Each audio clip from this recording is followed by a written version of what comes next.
Hi everybody, so welcome to the 6 ways of getting more eyeballs on your offer masterclass. So by now you have probably put your lead magnet together or your offer.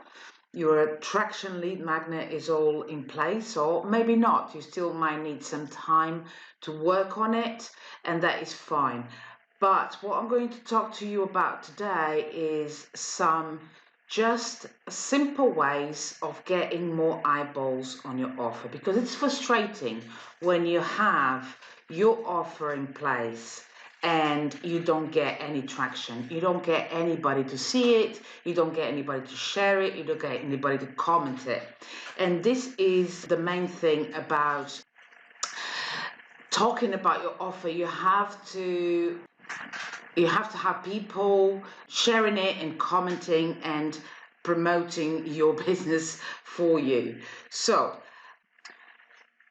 now you have created your lead magnet, you've designed it, your own email sequence, and now the next step is you can't just leave it there looking pretty on your website. Your lead magnet needs to really be promoted. So what I'm going to talk to you about next is the 6 ways that you can promote your lead magnet. You can create some marketing activities to drive traffic to your lead magnet so that you can get some of your cold audience inside your funnel. So social media is massive, and social media is great for word of mouth. And it's a platform, several platforms, where you can practice your social listening and you can build content that is focused on your customer journey. So it's not about you. When you created the lead magnet, you've created it with your client in mind. It's not about you, it's about your customer journey and what they want from you that you can provide. So storytelling is a great way of attracting your audience. It's all about storytelling. So somehow your customer, your prospect, your cold lead has been through what you've been as well. So it's always great to create your content, your posts around storytelling so that they can resonate and they can feel that you are telling a story to them, that you are attracting them, that they can feel that you are the right person to work with them. So posting on social media is not just posting and run. You have to be present. You have to reply to the comments that you might get on your posts. And this is really important. Why? Because they are going to feel that you are present and you can help them. So you have to allocate some time throughout the week to actually engage with them in your posts. Then another thing that you need to bear in mind is that generally people are very curious. So use curiosity in your posts. Share some snippets of your offers as well. So like when I say this is share the snippets from your sales page, or from, for example, if you're launching a group program, you can share some snippets of the modules, of what you deliver in the modules in your content for social media. Also, you can share some testimonials of the results that you've provided in your program. Another thing that is really, really important is not to just do one type of content. You need to mix and match your social media content. So you need to keep it interesting. Not everybody consume information the same way. So they might have They might like to see images one day, inspirational images. They might want to see a video. So just mix and match, not just one type of content. And this follows on to my saying, don't follow the crowd, be innovative. So basically, whatever your competitors are doing, you don't have to follow what they're doing. You can watch them, you can see what they are doing, but just to use your imagination and create content that are really interesting, and they're not another post out there on social media in the noisy social media platforms that we have nowadays. So now let's go on to the second way that you can get more eyeballs on your offer. So in my group program, Radical Launch System, there's one thing that I provide as the ability of my tribe, my clients to create ambassadors for their programs. So what is an ambassador? An ambassador, I call them ambassadors, but they're like affiliates. So basically, affiliates are people that know your programs, know your content, know your value, and they are willing to promote it for you in exchange for a referral fee or a commission, as they say. So if you start building your ambassadors from earlier on, this is going to completely revolutionize your business, because there'll be a point that you will not need to do as many marketing activities as you thought you needed to do, but you will have a whole community behind you promoting your services, promoting your products, promoting your programs. So basically, how do we build this ambassador community? So we need to start by generating conversations to understand if the person that you are talking to about your program is a good fit for the program. Start contacting and making a list of people that could possibly be one of your ambassadors. And then just keep it simple. You just simply explain what you have to offer, and if possible, show them a sneak peek of the behind the scenes of your program. When somebody sees the actual program all laid out and what each module and each section does, they will understand better, and therefore they can market it and promote it better for you. Again, like I said before, what's in it for them? Always have this in mind. It's not about you, it's about them. And talk about the benefits that they can get by promoting your program.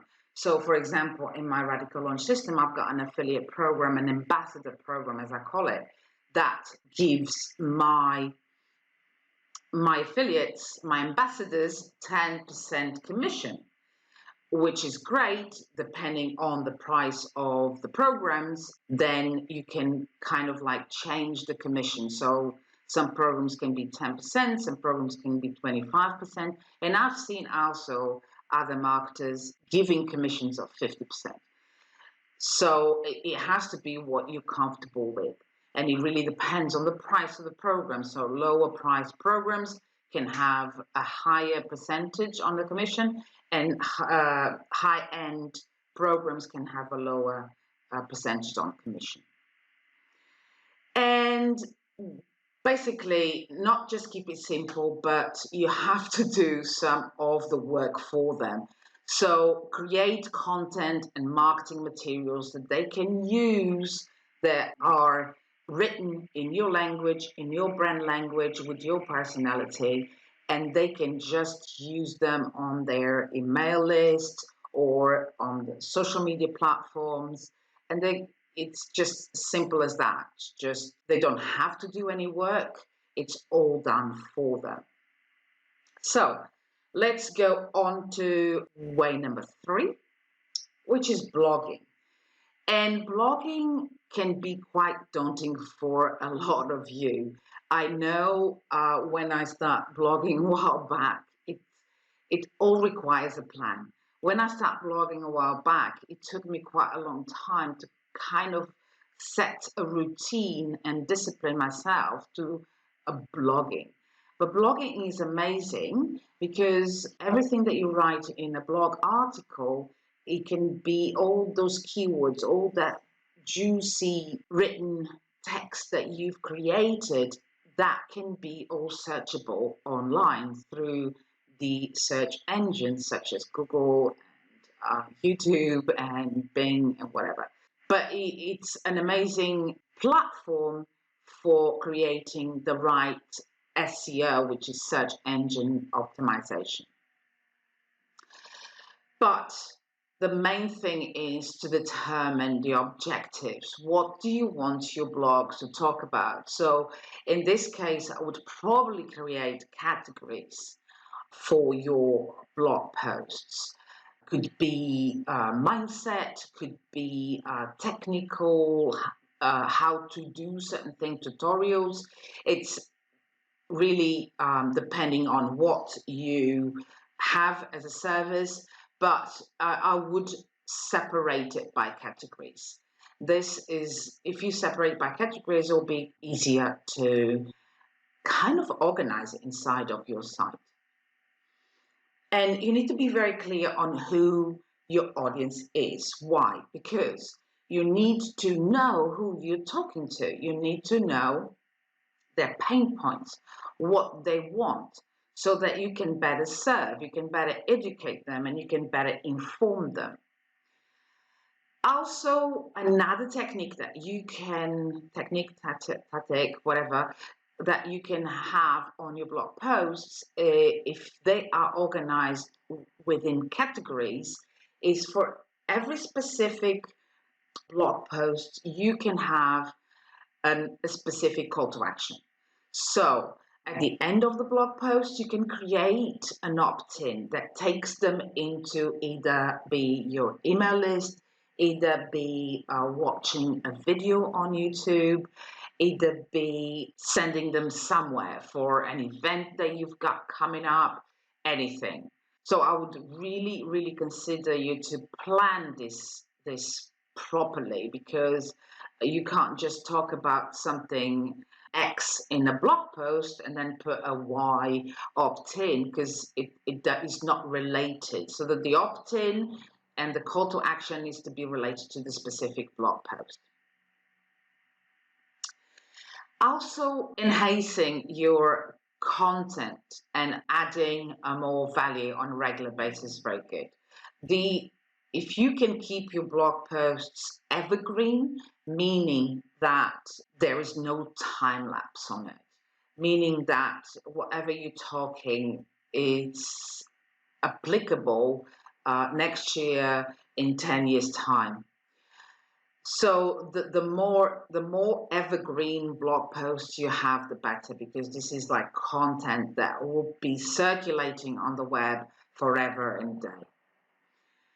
Another thing that you can do with blogging is make a list of any collaborations or, for example, some magazines that you would like to write articles for. And this is called guest blogging. So I would advise you to make a list of any articles in your industry where you can contribute and collaborate with those, and simply just contact the authors of those magazines or those sites and just ask them, tell them what you do and tell them what your blog is going to be about, your article, and ask them if you can guest blog on their site. This is going to give you more exposure because, especially if it's a magazine that has a lot of views, your article will increase in visibility online.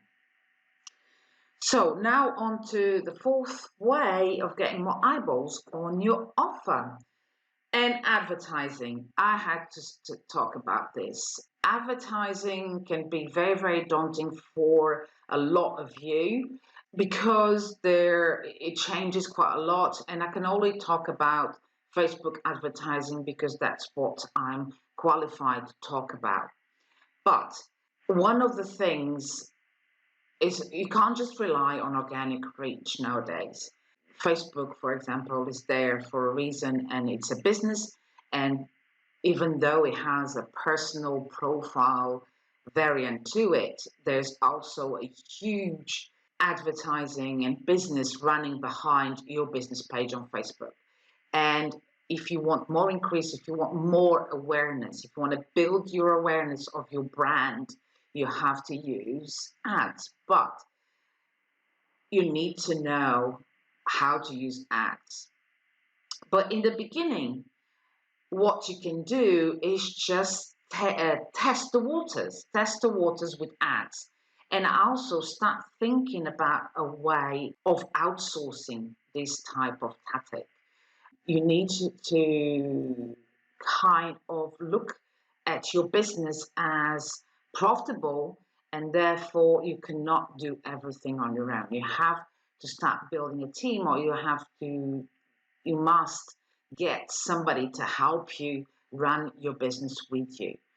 So later on, I would really recommend that you would outsource and hire somebody that can do this advertising for you. But in the meantime, what you can do is start to build awareness of your brand with ads, and you also get clear about each goal. There's quite a few objectives and goals within ad campaigns. So I would just stick on increasing the likes and increasing the visibility of your Facebook business page, for example. And also start from early on to look at your measurements, to look at your analytics, because all this data, when you boost a post, you are collecting data that they can be used later on for retargeting and custom audiences. So you can create custom audiences and lookalike audiences from the data that you're creating from the beginning. The reach of your page depends on that number. So from the beginning, always look at your analytics, and obviously when you're creating an advertising campaign, you need to have a funnel in place so that you can start getting your prospects into that funnel and start nurturing and giving them more value inside the funnel. So let's have a look at number 5, and networking. This is my favorite. I love networking. And there's 2 parts of networking. So networking, you can do networking offline, but we're going to just focus on networking online for this masterclass. So networking, it's all about building and developing your thick skin and your networking muscle. The more you do it, the better it gets. Obviously, when you first start networking, it's a nightmare. Nobody knows you, so it's like going on a date and you don't know the other person. So it has to start those conversations and building that relationship from day one when you go networking. And it, for some of you that might be introverts, it can be quite a daunting and challenging experience, because you need to start knowing other people, you need to start building that relationship with others, and sometimes it's kind of difficult. But just some things before I move on.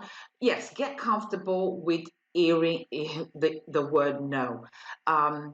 Not everybody is your customer. Not everybody's going to understand what you do, especially in the beginning when you're networking. I remember many times that I've been to a networking event, and in the beginning especially, that my packages were not laid out, that my services, I had millions of services and nothing really, I wasn't focused on nothing specific. So it was quite scary, really, to talk about it, because when you have too many services and you're not focusing on actually who you want to work with and what you want to focus on, then you really don't know what to talk about. And you can start going like this, like, oh, but, so I would just exercise also the listening. Just go to networkings as to build your networking muscle, as I say, but also listen to how other people do it. You know, in this networking events, you have people talking about their business. How do they do it? How do they do it? How do they explain what they do in 1 minute? It sounds quite difficult, but when you start perfecting your elevate pitch, as they call it, it gets better and better every time you do it. Be nice to everyone that you meet. You never know what kind of connections you're going to do. So you can meet somebody in a networking event that is going to give you referrals, that is going to understand perfectly what you do, and it's really interested in what you do and wants to help you. So be giving, meaning that if you have some kind of information or value or expertise to give, just give. And this goes to when networking in groups, for example, either be LinkedIn groups or Facebook groups, it doesn't matter. Always have that giving, because when you start giving, you will receive in the end.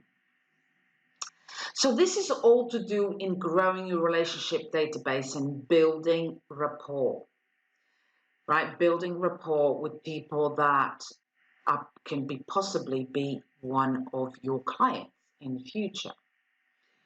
But they need to see you. They need to see you. They need to see your message. They need to see why you're an expert on what you do. Communicate and connect. Really, really important. How do you communicate and how you're going to connect with them? I'm not going to go into too much detail on that. And basically, the last two things that I want to talk to you about is just, like I said before, social listening is massive, and in networking events or groups as well. So do more listening and less talking. So what do I mean by that? Sometimes we need to listen to kind of perfect the niche that we want to be in.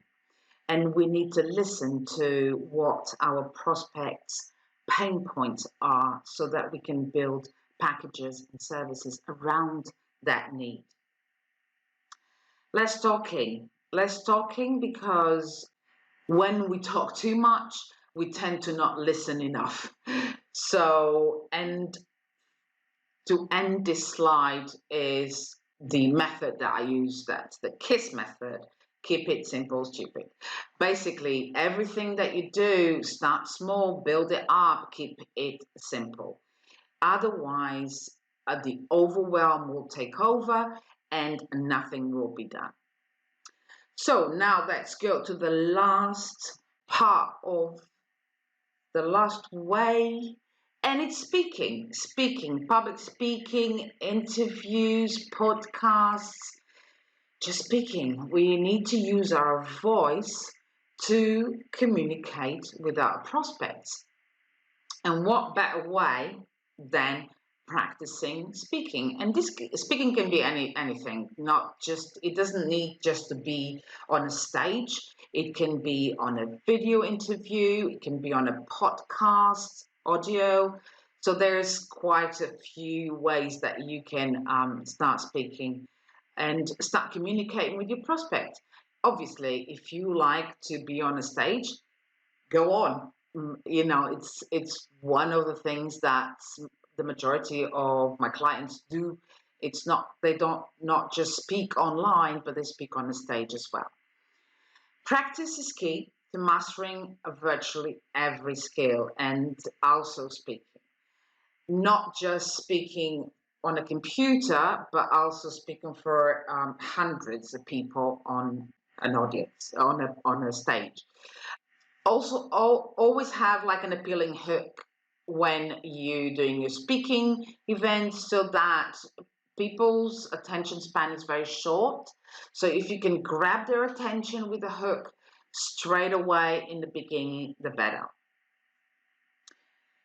Pause to speak, like I've just done it. By making a pause, you are allowing your audience to actually consume the words that you've just said, you've just talked. Be your authentic self. Obviously, nobody can copy you. You are your own person. So when you are on a stage speaking about your journey, about your story, it's all about you. So this is really, really important, because when we come out of corporate, for example, we sound really corporate-ish. So it's not until later on we're a bit more confident and a bit more relaxed about what we do that we sound more authentic. Make them wish for more by telling a story. Just basically visualize that your audience, when you're on the stage, are like children just listening to you, telling them a story from a book. And if you have read book stories, you know that they all have a sequence and they always keep you in suspense. So that's what, make them wish for more. And speak from your heart, with your heart, from your heart. Because when we speak from your head, this is our logical speaking. When we speak from your heart, this is our emotional speaking. And this emotional speaking is what attracts people to you. And move your body. Move your body, because, some people talk with their hands, like I'm doing right now, but you can't see. But some people talk with their hands, and some people walk the stages. Some people and don't look at the camera, for example. They just give that movement to your body to emphasize the words that you are saying. And basically, that is it. It's get on stage, it's camera and action. And just please know that whatever strategy, whatever technique that you use from this list that I've talked to you today, nothing is perfect. What matters is that you put it into action, and you get visible online. So this is the end of the masterclass. Thank you very much for listening. I'll speak to you very soon.